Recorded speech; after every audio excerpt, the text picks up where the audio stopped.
When a geopolitical crisis closes a major maritime chokepoint, it operates as a brutal stress test for global infrastructure. A blockade in the Strait of Hormuz immediately removes 20% of the world's heavy and medium oil supply from the market. It physically traps millions of barrels of crude inside the Persian Gulf. Even if the physical waterway is eventually cleared of immediate threats, the flow of oil does not instantly resume.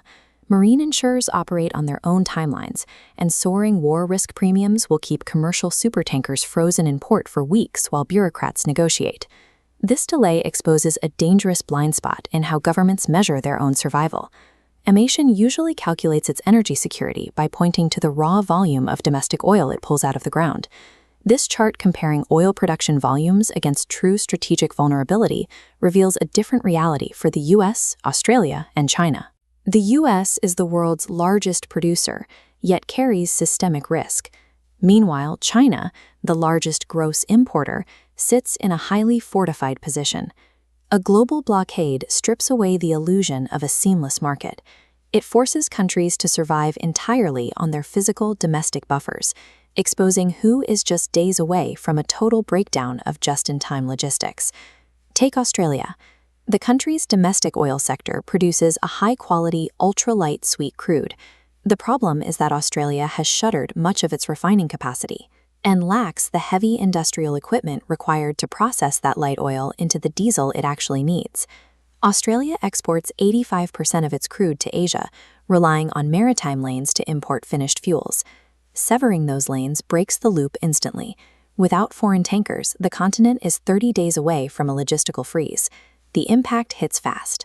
A severe diesel shortage immediately paralyzes Australia's massive mining machinery and halts the agricultural freight networks that move food from the interior to coastal cities.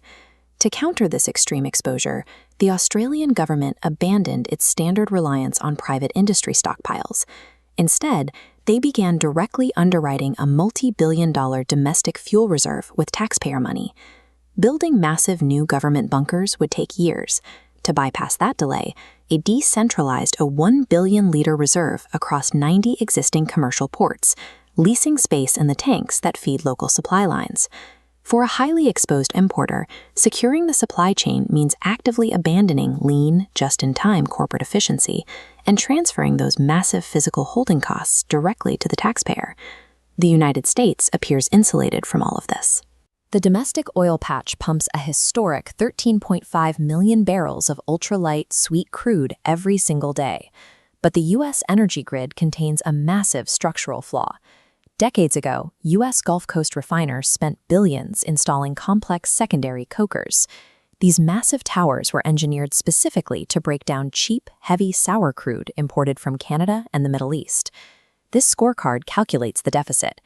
Because those multi-billion-dollar towers cannot efficiently process domestic light shale oil on their own, the United States is mathematically forced to import roughly 6.3 million barrels of foreign heavy oil daily just to keep its factories running. When global shipping halts, that heavy oil disappears. The desperate fix is rapidly draining the sour caverns of the Strategic Petroleum Reserve to feed refineries. While the state drains its emergency buffers, private U.S. refiners look at international markets. Seeing massive global shortages, they actively reconfigure their chemical outputs to maximize the production of aviation jet fuel. Driven by the crack spread, the profit margin between raw crude and refined products, these corporations bypass domestic needs, loading their finished fuel directly onto outbound tankers to sell to the highest-bidding international allies. Once the Strategic Petroleum Reserve runs dry, the U.S. economy faces a severe, fuel-driven stagflation shock. It proves that massive domestic production cannot overcome rigid chemical infrastructure limits. Beijing treats alternative energy adoption as a rigid national security mandate. It is an industrial race to build an energy fortress that cannot be blockaded. Their short-term mitigation relies on a massive, highly secretive 1.4 billion barrel storage cushion. Simultaneously, they are scaling overland pipeline networks directly from Russia, ensuring energy flows without ever interacting with maritime navies. This quadrant chart graphs sourcing diversity against alternative tech adoption. While the US and Australia remain low on tech replacement, China moves aggressively into the top right fortified zone. By monopolizing solar and wind manufacturing, China replaces imported petroleum in their grid. For sectors unable to run on electricity alone, they deploy their final pillar, scaling heavy industrial green hydrogen to directly replace oil and coal feedstocks. Transitioning an entire industrial base requires staggering upfront capital.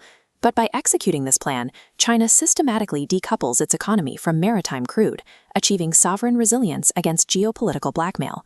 Relying on standard net import math causes Western policymakers to severely miscalculate true geopolitical vulnerability. This matrix outlines vulnerability, weakness, and survival playbooks.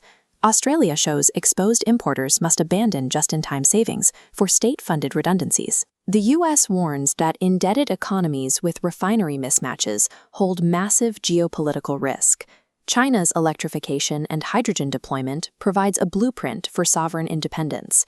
Every nation faces the same core choice: optimize for short-term globalized market efficiency or pay the massive upfront capital costs required for long-term sovereign resilience. True energy security is not determined by how much raw oil a country pulls out of the ground. It is defined by the physical alignment between its production, its refinery architecture, and its alternative energy grid.